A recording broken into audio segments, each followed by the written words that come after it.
ಕಾರ್ಕಳದ ಇನ್ನ ಎಂಬಲ್ಲಿ ಮನೋರೋಗಿಯಾಗಿರುವ ಮಗ ನಿರಂತರವಾಗಿ ವೃದ್ಧೆ ತಾಯಿಯ ಮೇಲೆ ಹಲ್ಲೆ ನಡೆಸಿದ ಘಟನೆ ಸಾಮಾಜಿಕ ಜಾಲತಾಣದಲ್ಲಿ ವೈರಲ್ ಆಗಿದ್ದು, ಮಾಹಿತಿ ತಿಳಿದ ಸಮಾಜ ಸೇವಕ ವಿಶ್ವಶೆಟ್ಟಿ ಅವರು ವೃದ್ಧೆಯನ್ನ ರಕ್ಷಿಸಿ ಹಿರಿಯ ನಾಗರಿಕರ ಸಹಾಯವಾಣಿ ಕೇಂದ್ರದ ಸಹಕಾರದೊಂದಿಗೆ ಉಡುಪಿ ಜಿಲ್ಲಾಸ್ಪತ್ರೆಗೆ ದಾಖಲುಪಡಿಸಿದ ಘಟನೆ ನಡೆದಿದೆ.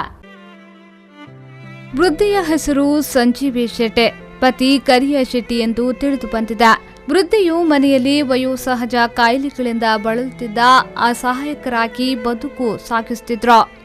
ಅದರಲ್ಲಿಯೂ ಮಗನಿಂದ ಹಲ್ಲೆಗೊಳಗಾಗುತ್ತಿರುವ ಬಗ್ಗೆ ಸುದ್ದಿಯು ಸಾಮಾಜಿಕ ಜಾಲತಾಣದಲ್ಲಿ ಸುಳಿದಾಡುತ್ತಿದ್ದವು.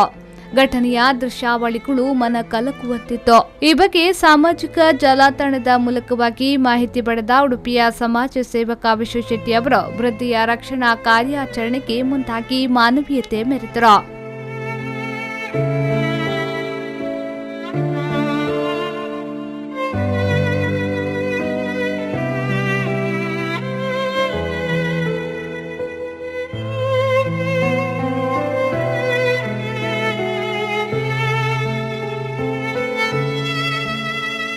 ವೃದ್ಧೆಯ ಮೇಲೆ ವಿಶೇಷ ಕಾಳಜಿ ವಹಿಸಿ ಘಟನೆಯ ವಿಚಾರವಾಗಿ ಸಂಬಂಧಪಟ್ಟ ಹಿರಿಯ ನಾಗರಿಕರ ಸಹಾಯವಾಣಿಗೆ ಮಾಹಿತಿ ನೀಡಿದ್ರು. ಅನಂತರ ಸಹಾಯವಾಣಿಯ ಸಿಬ್ಬಂದಿ ಹಾಗೂ ಪಡುಬಿದ್ರಿ ಪೊಲೀಸ್ ಠಾಣೆಯ ಪೊಲೀಸರೊಂದಿಗೆ ಇನ್ನಾದಲ್ಲಿ ಇರುವ ವೃದ್ಧೆಯ ಮನೆಗೆ ತೆರಳಿದ್ದಾರೆ.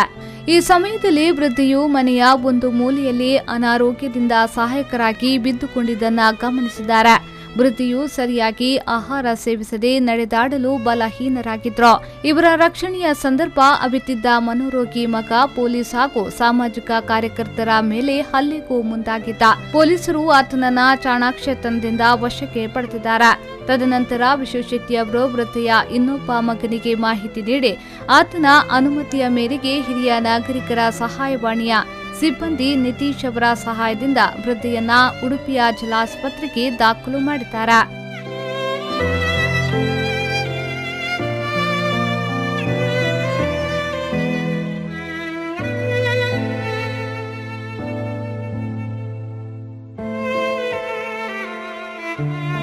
ಜೊತೆಗೆ ವೃದ್ಧೆಯ ಮಾನಸಿಕ ವ್ಯಾಧಿ ಪೀಡಿತ ಮಗನನ್ನ ದೀರ್ಘಕಾಲದ ಚಿಕಿತ್ಸೆಗಾಗಿ ದೊಡ್ಡನಗುಡ್ಡೆಯ ಡಾಕ್ಟರ್ ಎ ಬಿ ಬಾಳಿಕ ಆಸ್ಪತ್ರೆಗೆ ದಾಖಲು ಮಾಡಿದ್ದಾರೆ.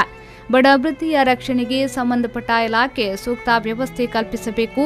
ಮನರೋಗಿಯಾದ ವೃದ್ಧೆಯ ಮಗನ ಚಿಕಿತ್ಸೆಗಾಗಿ ಸಮಾಜ ಬಾಂಧವರು, ಸಂಘ ಸಂಸ್ಥೆಗಳು, ದಾನಿಗಳು ನೆರವಿಗೆ ಬರಬೇಕೆಂದು ವಿಶ್ವಶೆಟ್ಟಿ ಅವರು ವಿನಂತಿಸಿಕೊಂಡಿದ್ದಾರೆ.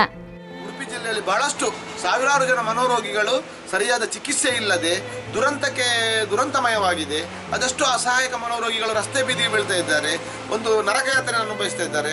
ನಮ್ಮ ಸರ್ಕಾರ ಮತ್ತು ಜನನಾಯಕರು, ಅಧಿಕಾರಿಗಳು ಈ ಬಗ್ಗೆ ಸೂಕ್ತ ಕ್ರಮವನ್ನು ತೆಗೆದುಕೊಂಡು ಈ ಮನೋರೋಗದಿಂದ ಆಗುವಂತಹ ತೊಂದರೆಗಳನ್ನು ತಡೆಗಟ್ಟುವಲ್ಲಿ ಸಹಕರಿಸಬೇಕು.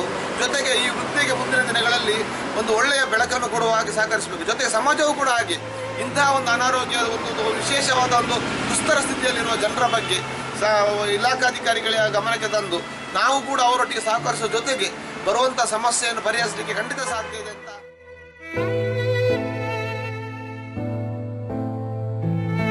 ಪಲ್ಲವಿ ಸಂತೋಷ್, ವಿ4 ನ್ಯೂಸ್ 24/7 ಉಡುಪಿ.